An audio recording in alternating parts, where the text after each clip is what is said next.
Hey, salut, aujourd'hui on intervient sur cette Twingo 1 phase 2. Donc l'une des plus vendues. Alors, on va ouvrir. Et ben voilà. Ça fonctionne.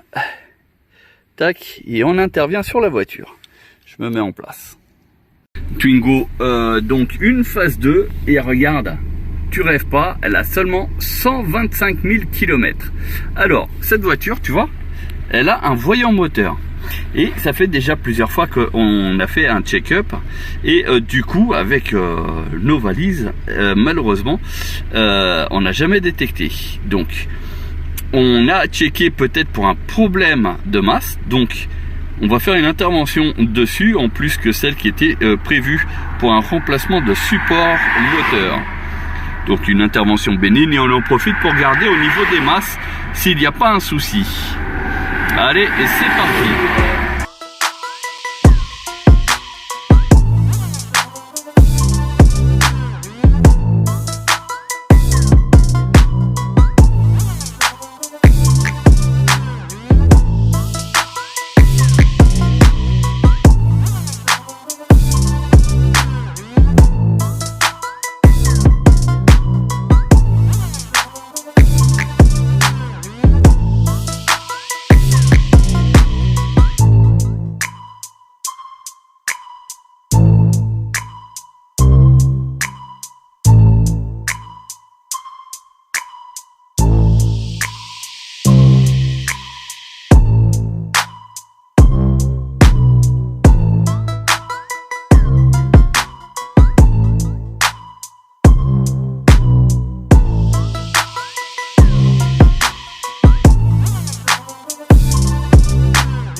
On intervient, on allume l'appareil, voilà. J'espère que voilà, c'est bon. Alors sur la Twingo, hein, comme vous pouvez voir, le client avait mis du scotch parce que ça ne tient plus. Et ouais, ça c'est la maladie du plastique. Alors là encore, ça va, c'est une voiture qui a plus de 20 ans. Mais ça ne sera pas le cas pour les voitures récentes là aujourd'hui, dont le plastique sera déjà mort au bout de 5. Et ouais, parce qu'on est dans un monde de consommation, sachant qu'on nous prend la tête à chaque fois pour l'écologie. Bon, vous avez vu, j'ai même pas fait une intervention, il a cherché direct le numéro de série. Donc sur les launch, c'est comme ça que ça se passe. On fait confirmer. Ah, il n'a pas trouvé. Pourquoi il n'a pas trouvé? Pourtant, ça devrait être tout simple. Mais bon, c'est pas grave, on va faire une autre façon de chercher. On trouve directement ici Renault. Alors, Renault, ici, tac. Voilà, on confirme. Comme ça, il va nous dire vraiment ce qu'il en est.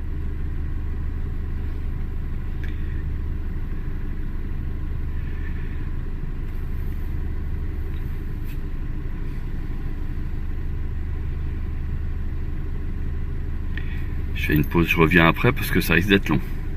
Alors voilà, il a retrouvé donc la voiture, donc c'est bien une Twingo phase 2. Voilà, avec le code moteur, le code de boîte de vitesse, tac. Et donc oui, c'est bien ça. Allez. Et pourquoi il veut pas?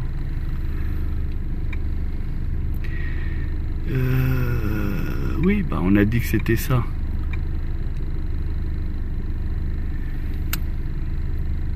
Alors, après la hôtel, non, la launch, pardon, on passe à la hôtel. Donc elle arrive à rentrer. La launch, elle n'y arrive pas. Impossible. Donc c'est pour ça que j'ai coupé et je suis passé donc directement sur la hôtel. Et sur lequel, en fait, là, on a effectivement la recherche des défauts. Donc là, il en a trouvé un au niveau de l'injection. Parce que on a toujours le problème du voyant moteur. Donc là, il y a d'autres voyants qui vont s'allumer pendant que lui il fait la recherche, mais c'est tout à fait normal parce que il fait un check-up. Voilà, donc la voiture, tac, elle a toujours 125 000 km. Et 125 000 km sur une Twingo, c'est pas grand chose. Mais on a ce voyant qui reste toujours allumé. Alors si c'est un problème de panne d'injection, bon bah ça veut dire qu'on va pouvoir intervenir et remettre ça nickel. Mais des fois, ça nous marque comme quoi il sait pas ce que c'est. Alors pour éviter le reflet, c'est un peu compliqué. Bah, il a fait le tour a priori. Alors, rapport. Donc vous voyez, on a un problème d'injection. Alors moi, je vais faire plutôt comme ça. Et suivant voiture, c'est un peu long. L'alternateur est à 14 volts pratiquement. Donc ça, c'est une bonne chose. Circuit, capteur, pédale de frein, incohérence au signal.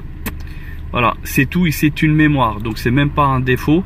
Logiquement, ça ne fait pas le voyant moteur. Bon, c'est pas grave. On va éteindre le moteur. On met juste le contact. Je fais effacement du défaut.